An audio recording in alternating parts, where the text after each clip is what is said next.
Hello everyone, it is Roach Clan 5 here, and today I have a bit of an update to my software. One of which is the new camera, along with the new computer that it's filmed on. Yes, I have a HP 8.1, which in actuality I have an HP 15. It's a gaming computer, it's 500 gigabytes of memory, which is more than enough for me to have all my videos and review and everything. Now, I guess you're wondering why the title of this video is Tribute to Levelcap. Well, the reason is that Levelcap is sort of the Bob Ross of Airsoft, in my eyes, at least.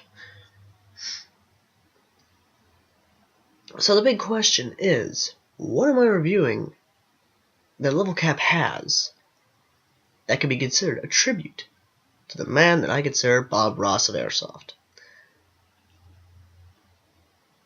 Well, it's the M416 by Heckler & Koch. No, it's not the high-grade one. It is the domestic brand you can buy for a little bit less than the actual high-grade competition brand. I'm going to get it, actually. Here it is. Now, as you can already see here, this nice little baby here features a metal magazine, a full plastic body, a pop-up front and rear sight. The rear sight is removable, of course, with an adjustable knob here, which is very nice for airsofters who actually want to go for that extra realism and want to adjust their shots. It does come with a safety, which is a flip switch. However, this one is not ambidextrous. For those of you who do not know about those high-dollar words, ambidextrous actually means that's both for right-handed and left-handed shooters. Me, I'm right-hand dominant, on the other hand, always been right-hand dominant, so it's not a problem for me. For those who are left-handed, however, well, you guys will just have to wait. Now, the buttstock, of course, is known as a crane stock. The crane stock, of course, I can't remember. I had to contact my military staff sergeant or father. Now, it does come with a 5-position buttstock, which it is a bit of a pain to do all that stuff. But, you know, aside from that, though, it's pretty nice. It does have several, peephole sights which you can pop up. It does give you that nice little click, which is very nice.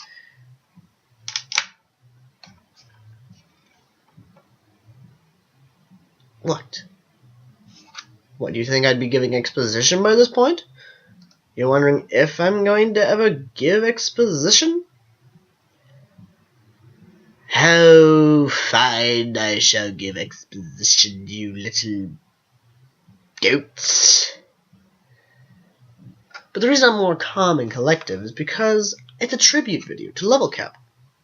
Meaning, if he is calm and collected in his videos, then I shall be calm and collected. So let's go back to the review of the gun. Now, it is licensed, so it does have the official markings of Heckler & Koch right here.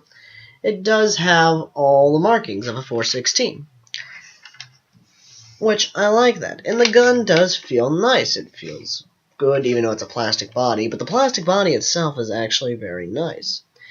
It's made of a very good, high-quality plastic, which I love that. I really do. Now, the charging handle works, but the charging handle, when you pull it back, actually reveals the hop-up system along with the actual gearbox area, which is a very nice little clever thing that Heckler & Koch does. Which Heckler & Koch, besides they design the weapons and they make the weapons, Armorex is actually the one behind it. Now, for Picatinny rails, you do have 4 Picatinny rails. You got 1 on top, you got 2 on the side, and you got 1 on the bottom, just like any other AR-styled rifle. Now, as for the magazine, you get yourself a very nice 240-round magazine. Now, of course, this is powered by the same flywheel system and is metal. And you have to give it a good tap in order to actually do that. Now, it is electric. And as for where the battery goes, well, That didn't sound good. It's a little bit of a pain in the butt, actually.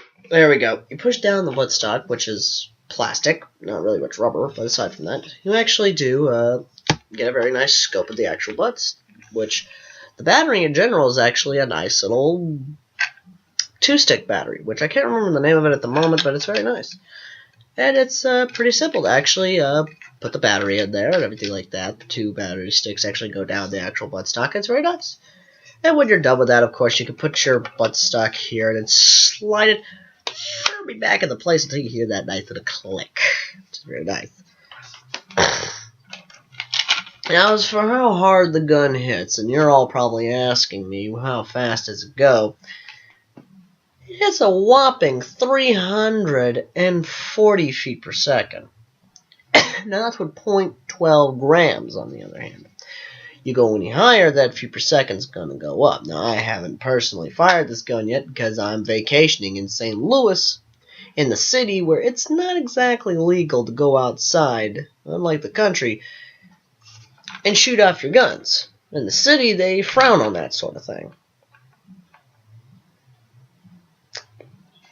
So, you're probably asking about the strap. The gun does come with a strap, which is very nice for what it does. So in all honesty, I can't give a final score on the actual feet per second, but from what I've seen on the other hand, that's a different story altogether.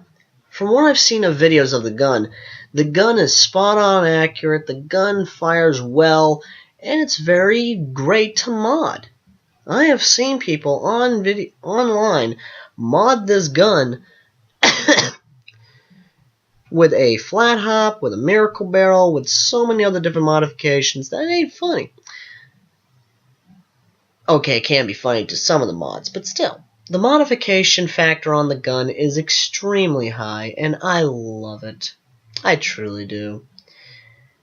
And in all honesty, it's on sale right now at some sporting goods stores, so if you can find it that's on sale, I recommend it. And it's a very nice gift for, say, birthdays and otherwise for that airsofter in your life. And it's a very nice gun to get started on, especially if you love AR-styled weapons. But it's not ambidextrous, so you're not going to get the 2-sided safety that, well, Heckler Koch is known for in some of their rifles. So that brings the question. Are there any downsides to the gun? Not that I could find. I mean, besides, of course, some potential that could have been made for a dual-powered rifle that's designed after the 416. And honestly, the only problem I really have with the gun, the one problem I have with it, is that there are some detail glares. Well, detail flaws. Like, for example, the real weapon itself does not exactly have certain aspects of it. Now, I have seen the real weapon. I have actually looked in great detail of the weapon to see if this thing actually came close. Small flaws keep it from that.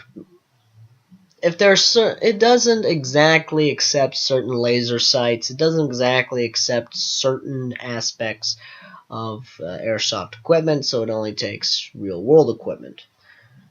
Which is fair, but still. If you're a Swiss Arms kind of guy, then you're going to be disappointed when you buy a laser sight and it doesn't fit on the gun. That's understandable.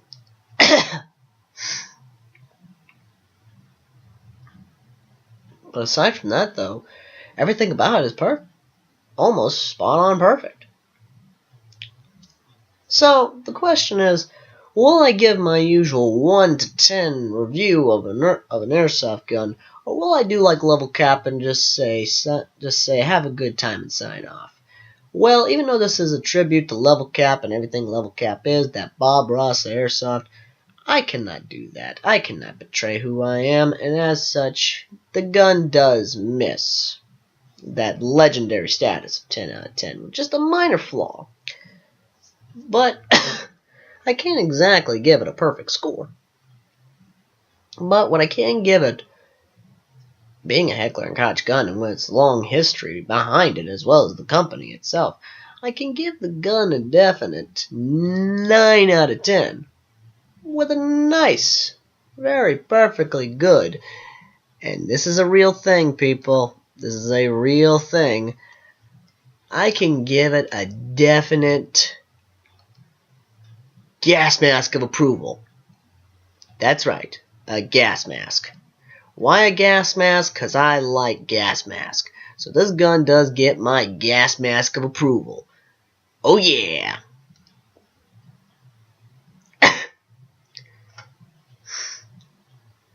So the bigger question is whether or not that the gun is expensive. Oh yeah, the gun is pretty expensive, around $100 range. But when you buy it on sale, however, it does lower the price a good bit to a very well and reasonable $90 or $80 range. And Heckler & Koch does have a lot of other guns, and I shall be reviewing a lot of those guns. But as always, guys, this is Roach Clan 5, signing off.